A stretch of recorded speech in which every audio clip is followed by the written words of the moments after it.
அனைவருக்கும் இனிய பொங்கல் திருநாள் நல்வாழ்த்துக்கள். மிக துல்லியமாக கணிக்கப்பட்ட ராசி பலன்களை காண ஆன்மீகம் இன்ஃபோ தமிழ் சேனலை சப்ஸ்கிரைப் செய்து வைத்துக் கொள்ளுங்கள். இப்போ வாங்க, பிறக்க போகின்ற தை மாதம் ஒரு அற்புதமான மாதம். இந்த அற்புதமான மாதத்தில் உங்கள் ராசிக்கு எந்த மாதிரியான பலன்கள் கிடைக்கும், உங்களது குடும்பம் எப்படி இருக்கும், திருமண முயற்சிகள் சாதகமாக முடியுமா, குழந்தை பாக்கியம் கிடைக்குமா, உத்தியோகத்தில் இருக்கின்ற பிரச்சனைகள் குறையுமா, தொழில் வியாபாரத்தில் லாபம் உண்டாகுமா, உங்களது கடன் பிரச்சனை தீருமா என்ற முழுமையான விளக்கத்துடன் இந்த காணொளியில் தெளிவாக பார்க்கலாம். அதற்கு முன்னாடி தை மாதம் 1ஆம் தேதி உங்கள் ராசிக்கு கிரக நிலைகள் எப்படி இருக்கு அப்படின்னு பார்த்துக்கிட்டோம்னா, உங்கள் ராசியில் குரு பகவான் வக்ரமடைந்த நிலையில் இருக்கிறார். தைரிய வீரிய ஸ்தானத்தில் செவ்வாய் பகவான் வக்ர நிலையிலும், பஞ்சமஸ்தானத்தில் கேது பகவானும், அஷ்டமஸ்தானத்தில் புதன் பகவானும், பாக்கியஸ்தானத்தில் சூரிய பகவானும், தொழில் ஸ்தானத்தில் சனி பகவானும் சுக்கிர பகவானும், லாபஸ்தானத்தில் ராகு பகவானும் சஞ்சரித்து வருகின்றனர். மற்றும் இந்த மாதத்தில் கிரக மாற்றங்கள் அப்படின்னு பார்த்துக்கிட்டோன்னா 18/1/2025 அன்று செவ்வாய் பகவான் கடக ராசியிலிருந்து பின்னோக்கி சென்று மிதுன ராசியில் சஞ்சரிக்க இருக்கிறார். மற்றும் 19/1/2025 அன்று புதன் பகவான் தனுசு ராசியிலிருந்து மகர ராசியில் சஞ்சரிக்க இருக்கிறார். மற்றும் 28/1/2025 அன்று சுக்கிர பகவான் கும்ப ராசியிலிருந்து மீன ராசியில் சஞ்சரிக்க இருக்கிறார். மற்றும் 5/2/2025 அன்று புதன் பகவான் மகர ராசியிலிருந்து கும்ப ராசியில் சஞ்சரிக்க இருக்கிறார். இந்த கிரக மாற்றங்கள் மற்றும் கிரக நிலை காரணமாக ரிஷப ராசிக்காரர்களுக்கு தை மாதத்தின் தொடக்கத்தில் உடல் ஆரோக்கியத்தில் மிகவும் கவனமாக இருக்க வேண்டும். அரசாங்க காரியங்கள் தாமதமானாலும் நல்லபடியாக முடியும். உங்கள் ராசியில் குரு பகவான் வக்கரமடைந்த நிலையில் இருப்பதால் எதிலும் வெற்றியே ஏற்படும். எதிரிகளும் உங்களுக்கு பணிந்து போவார்கள். அவர்களால் மறைமுக ஆதாயமும் உண்டாகும். தைரிய வீரிய ஸ்தானத்தில் செவ்வாய் பகவான் வக்கரமடைந்த நிலையில் இருப்பதால் எதிர்பாராத பண வரவிற்கும் வாய்ப்புகள் உண்டாகும். இருந்தாலும் 18/1/2025 அன்று செவ்வாய் பகவான் உங்கள் ராசிக்கு தனவாக்கு குடும்பஸ்தானத்திற்கு சஞ்சரிக்க இருப்பதால் சகோதரர்களுடன் சிறு சிறு கருத்து வேறுபாடுகள் ஏற்பட்டு சரியாகும். சில சங்கடங்களும் ஏற்படக்கூடும் என்பதால் கவனமுடன் இருங்கள். அதே போல இந்த மாதத்தின் தொடக்கத்தில் புதிய முயற்சிகளில் ஈடுபடுவதை தவிர்த்து கொள்ளுங்கள். 19/1/2025 அன்று புதன் பகவான் தனுசு ராசியிலிருந்து மகர ராசியில் சூரிய பகவானுடன் சஞ்சரிக்க இருப்பதால் கடன்கள் விஷயத்திலும் கவனமாக இருங்கள். அதே போல உறவினர்களாலும் நண்பர்களாலும் ஆதாயம் உண்டாகும். அவர்களிடம் எதிர்பார்த்த உதவிகளும் கிடைக்கும். பஞ்சமஸ்தானத்தில் கேது பகவான் சஞ்சரித்து வருவதால் வாகனத்தில் செல்லும் பொழுது எச்சரிக்கையாக இருங்கள். வாகன விபத்து ஏற்படுவதற்கான வாய்ப்புகள் தை மாதத்தின் தொடக்கத்தில் உள்ளது. பாக்கியஸ்தானத்தில் சூரிய பகவான் மற்றும் புதன் பகவானின் சேர்க்கையால் 19/1/2025க்கு பிறகு முன்னேறுவதற்கான வாய்ப்புகள் ஏற்படும் மாதமாக இந்த மாதம் உங்களுக்கு அமைய போகிறது. தொழில் ஸ்தானத்தில் சனி பகவான் மற்றும் சுக்கிர பகவானின் சேர்க்கையால் உத்தியோகத்தில் வேலை சுமை அதிகரிக்கும். பணிகளில் கூடுதல் கவனம் தேவைப்படும். சிறு தவறும் கூட சிக்கல்களை ஏற்படுத்திவிடக்கூடும் என்பதால் மிகவும் எச்சரிக்கையாகவும் கவனமாகவும் இருக்க வேண்டியது அவசியம். சக பணியாளர்களையும் இந்த மாதத்தில் அனுசரித்து செல்லுங்கள். எதிர்பார்த்த சலுகைகள் கிடைப்பதில் இந்த மாதத்தில் தடை தாமதம் ஏற்படக்கூடும். லாபஸ்தானத்தில் ராகு பகவான் சஞ்சரித்து வருவதால் தொழில் வியாபாரத்தில் வரவு செலவுகளில் கவனமாக இருங்கள். பெரிய அளவில் இந்த மாதத்தில் யாருக்கும் கடன் கொடுக்க வேண்டாம். பழைய பாக்கிகளை கராராக பேசிதான் இந்த மாதத்தில் நீங்கள் வசூலிக்க வேண்டியதாக அமையும். 28/1/2025 அன்று சுக்கிர பகவான் கும்பராசியிலிருந்து பெயர்ச்சியாகி லாபஸ்தானத்தில் சஞ்சரிக்க இருப்பதால் இந்த மாதத்தில் உங்களுடைய அறிவு திறன் அதிகரிக்கும். 28/1/2025 முதல் உங்களது பேச்சு மற்றவரை மயக்குவது போல் இருக்கும். சாமர்த்தியமாக காரியங்களை செய்து வெற்றி பெறுவீர்கள். தொழில் வியாபாரம் முன்னேற்றம் காணும். தொழில் வளர்ச்சிக்காக சில திட்டங்களை செயல்படுத்த முடிவெடுப்பீர்கள். பண வரத்து இந்த மாதத்தில் திருப்தி தருவதாக இருக்கும்.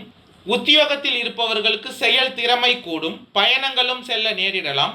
பணி நிமித்தமாக அலைய வேண்டியதாக இருக்கும். இந்த மாதத்தில் 18/1/2025 தேதிக்கு பிறகு செவ்வாய் பகவான் தனவாக்கு குடும்பஸ்தானத்தில் சஞ்சரிக்க இருப்பதால் குடும்பத்தில் சிறிது நிம்மதி குறைவு ஏற்படலாம். கணவன் மனைவிக்கு இடையே சிறிய சண்டைகளும் வரலாம். குழந்தைகள் மூலம் மன மகிழ்ச்சி ஏற்படும். குடும்ப வருமானம் அதிகரிக்கும். வீட்டிற்கு தேவையான பொருட்களை வாங்கி மகிழ்வீர்கள். 5/2/2025 அன்று புதன் பகவான் மகர ராசியிலிருந்து கும்ப ராசிக்கு, அதாவது தொழில் ஸ்தானத்தில் சனி பகவானுடன் பெயர்ச்சி அடைய இருப்பதால் பெண்களுக்கு அறிவு திறன் அதிகரிக்கும். இனிமையான வார்த்தைகளால் சிக்கலான காரியத்தை கூட எளிதாக செய்து முடிப்பதற்கான வாய்ப்புகள் தை மாதத்தின் இறுதியில் உங்களுக்கு கிடைக்கும். கலைத்துறையினருக்கு பண வரத்து அதிகரிக்கும்.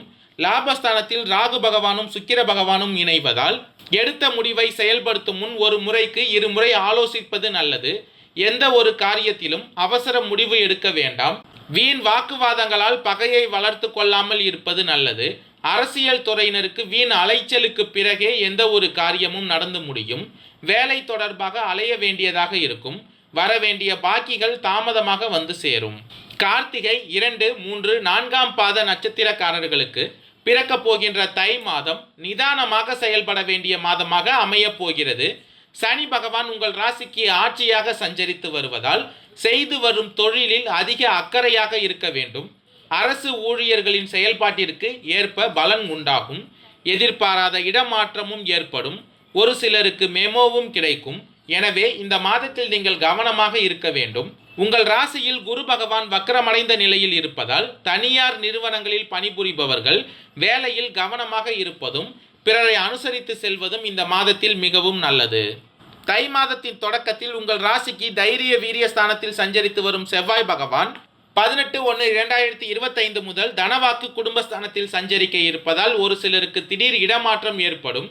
சனி பகவானின் பார்வைகள் உங்கள் ராசிக்கு உண்டாவதால் செலவுகள் அதிகரிக்கும். நண்பர்களுடன் மனஸ்தாபம், வாழ்க்கை துணையிடம் பிரச்சனை ஏற்படும். எனவே இந்த காலகட்டத்தில் அனைவரையும் விட்டு கொடுத்து செல்வது அவசியம். சூரிய பகவானால் அரசு வழி முயற்சிகளில் கவனமாக இருக்க வேண்டும். அரசியல்வாதிகளும் இந்த மாதத்தில் எச்சரிக்கையாக செயல்பட வேண்டும். வியாபாரிகள் கணக்கு வழக்குகளை சரியாக வைத்துக் கொள்ளுங்கள். இல்லையெனில் சட்ட சிக்கல்களுக்கு ஆளாகுவீர்கள். வழக்கு விவகாரங்களிலும் எச்சரிக்கையாக இருக்க வேண்டியது இந்த மாதத்தில் அவசியம். இருந்தாலும் இந்த மாதத்தில் சுக்கிர பகவான் உங்களுக்கு சாதகமாக சஞ்சரிப்பதால் பண வரவுக்கு குறைவு இருக்காது. நினைத்த வேலைகளை நடத்தி காண்பீர்கள். புதன் பகவானும் இந்த மாதத்தில் 2 முறை பெயர்ச்சி அடைவதால் புதிய முயற்சிகள் வெற்றியாகும். சிலருக்கு எதிர்பார்த்த உதவிகள் கிடைக்கும். வங்கியில் கேட்டிருந்த பணம் வரும். ஒரு சிலருக்கு புதிய சொத்து சேரும். வியாபாரிகளுக்கு எதிர்பார்த்த ஒப்பந்தம் கிடைக்கும். இருந்தாலும் இந்த மாதத்தில் அனைத்திலும் கவனமாக இருப்பது நல்லது.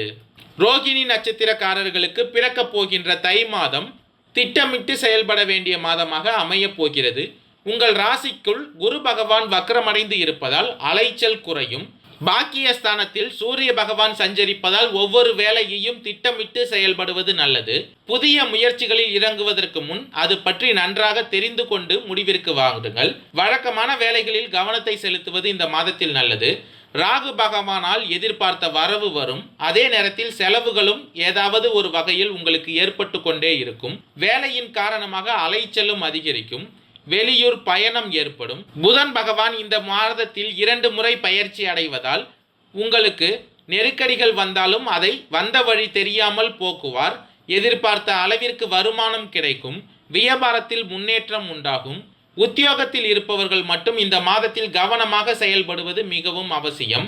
பூர்வீக சொத்து விவகாரத்தில் பிரச்சனை எழுந்தாலும் அதனை இந்த மாதத்தில் தள்ளி வைப்பது நல்லது.